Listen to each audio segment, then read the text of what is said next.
अब है हमारी फोटोसिंथेसिस।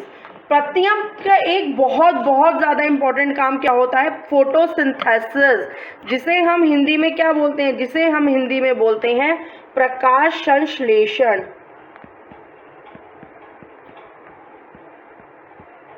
प्रकाश संश्लेषण क्या प्रक्रिया है? देखिए, फोटो कहीं पे भी लिखा हुआ है ना, कहीं पे भी लिखा हुआ है, इसका मतलब ही क्या होता है? लाइट। और संश्लेषण या सिंथेसिस का मतलब होता है बनना, किसी भी चीज का निर्माण करना, किसी भी चीज को बनाना। तो ये क्या हुआ कि फोटो मतलब प्रकाश की उपस्थिति में किसी चीज का बनना, इसको इसीलिए इस प्रोसेस को हम क्या बोलते हैं? फोटोसिंथेसिस बोलते हैं। ये फोटोसिंथेसिस होता क्या है? इसकी जो फोटोसिंथेसिस की डेफिनेशन है वो भी मैं आपको बताऊंगी, लेकिन बाद में। पहले आप इस फोटो को, इस चित्र को देखिए ध्यान से।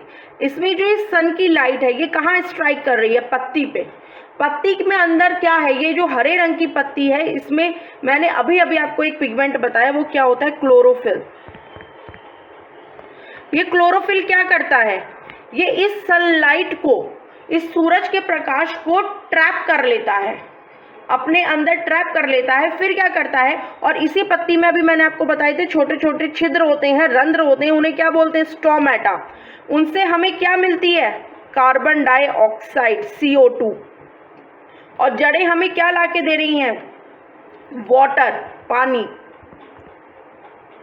तो जब सूर्य के प्रकाश में क्लोरोफिल इस लाइट को ट्रैप करके कार्बन डाइऑक्साइड और वाटर की रिएक्शन करवाता है, तो क्या बनता है? हमारे कार्बोहाइड्रेट्स बनते हैं, शर्करा बनती है, स्टार्चेस बनते हैं, शुगर्स बनती हैं, और यही क्या रिलीज करती है? हमारी ऑक्सीजन गैस रिलीज होती है, जो कि बहुत इंपॉर्टेंट है। और यही शुगर्स हम क्या करते हैं? यही शुगर्स हम अपने खाने में, या हमारे लिए या पौधों के लिए उनका फूड होता है। ये फोटोसिंथेसिस ऐसी प्रक्रिया है जिसके द्वारा पौधे अपना भोजन स्वयं बनाते हैं, खुद बनाते हैं, इसलिए ही हम उन्हें क्या बोलते हैं? ऑटोट्रॉफ्स बोलते हैं। इसी का इस्तेमाल वो अपनी एनर्जी के लिए, भाई पौधे भी लिविंग ऑर्गेनिज्म हैं, तो उन्हें भी उनके अंदर जितनी भी प्रक्रियाएं होती हैं उसके लिए एनर्जी चाहिए, उसके लिए उन्हें फूड चाहिए। तो यही वो फूड है जो कि वो खुद यूज़ करते हैं, और बाकी जो फूड होता है वो स्टोर कर देते हैं उनके विभिन्न अंगों में। जैसे अभी हमने पढ़ा कि कहाँ पे फूड उन्होंने स्टोर किया था? रूट में किया था। स्टेम में भी करते हैं, फ्रूट में भी करते हैं, स्टेम में भी करते हैं, कई जगह करते हैं। उसी फूड का प्रयोग हम क्या करते हैं? हम अपने भोजन के रूप में कर लेते हैं, और यही ऑक्सीजन जो वो देते हैं, यही क्या होती है? हमारे लिए इंपॉर्टेंट होती है। इसका मतलब क्या है? ये फोटोसिंथेसिस या फिर प्रकाश संश्लेषण की क्रिया कितनी इंपॉर्टेंट हो जाती है, क्योंकि यही वो प्रक्रिया है जिसके द्वारा हमें हमारा फूड भी मिल रहा है और हमें हमारी ऑक्सीजन भी मिल रही है। आई होप आपको ये समझ में आया होगा। अब हम इसकी बात कर लेते हैं फोटोसिंथेसिस की डेफिनेशन की। मैं यहाँ पे इसको लिख रही हूँ, तो if anybody wants to write down.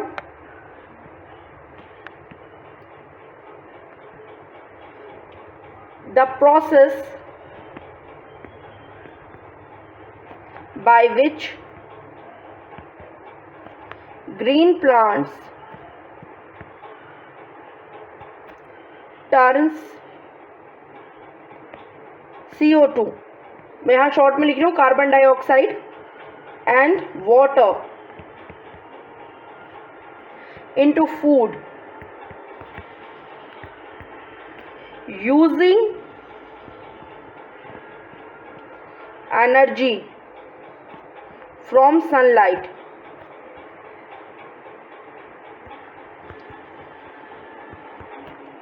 इसे हिंदी में भी लिख रहे हैं, सूर्य के प्रकाश से हरे पौधों द्वारा CO2, कार्बन डाइऑक्साइड और मैंने यहाँ एंड लिख दिया है, जल को भोजन का रूप देने की प्रक्रिया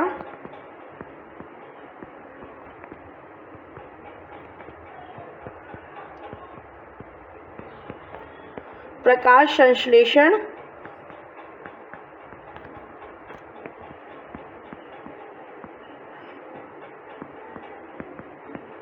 कहलाती है। फ्रेंड्स, इस जो ये पूरी प्रक्रिया है इसमें सूर्य का प्रकाश, क्लोरोफिल भी उतने ही ज़रूरी हैं। एक चीज़ आप हमेशा याद रखिएगा, ये वैसे ये आपसे आई डाउट पूछा जाएगा, बट फिर भी इसमें जो सूर्य का प्रकाश है, ये क्लोरोफिल है, वो इस रिएक्शन में पार्टिसिपेट नहीं करते। इनकी केवल उपस्थिति होनी चाहिए। ये पार्टिसिपेट नहीं करते। पार्टिसिपेट हमारा कौन कर रहा है? यहाँ पे हमारा CO2 कर रहा है और हमारा पानी कर रहा है। लेकिन यदि इनकी उपस्थिति नहीं है, यदि किसी पौधे की कोई पत्ती ग्रीन नहीं रही है, वो फेड हो गई है, यदि उसके अंदर का पिगमेंट या फिर जो हमारा क्लोरोफिल वर्णक है वो नहीं रहा है, तो वो इस क्रिया में पार्टिसिपेट या भाग नहीं ले पाएगी। तो इन दोनों की उपस्थिति उतनी ही इम्पॉर्टेंट है जितनी कि वाटर और कार्बन डाइऑक्साइड की। यदि इनकी उपस्थिति नहीं होगी तो ये जो फूड है, ये जो कार्बोहाइड्रेट्स हैं, ये नहीं बन पाएंगे। लेकिन ये सिर्फ इनकी उपस्थिति होती है, ये रिएक्शन में पार्टिसिपेट नहीं करते। यदि आपसे आ गया कि इस प्रकाश संश्लेषण की क्रिया में भाग कौन लेता है या पार्टिसिपेट कौन करता है, तो पार्टिसिपेट कार्बन डाइऑक्साइड और वाटर ही करते हैं। लेकिन उपस्थिति किसकी होती है? तो उपस्थिति किसकी होती है? सनलाइट और क्लोरोफिल की। अब यहाँ पे भी ये जो वो या फोटोसिंथेसिस ही है, उसको ही एक बार हमने देखा हुआ है। वो मैंने एक पिक्चर के माध्यम से इसे और दर्शाया हुआ है। आप देख सकते हो यहाँ पे, sunlight strikes chlorophyll molecules in leaves and is captured. जैसे भी मैंने आपको पहले भी बताया था कि सनलाइट जो है जैसे ही क्लोरोफिल पे पड़ती है वो क्लोरोफिल का मॉलिक्यूल क्या करता है, जो कि लीव्स के अंदर होता है, वो उसे कैप्चर कर लेता है। पौधे का जो भी हरा भाग है वो ज़्यादातर क्या होती है? लीव्स ही होती हैं। स्टेम भी कुछ टाइम तक होती हैं, जब तक वो कोमल होती हैं, उसके बाद वो भी वुडी हो जाती हैं। तो जितना भी ग्रीन पार्ट है वो ग्रीन क्यों है? क्योंकि उसमें क्लोरोफिल है।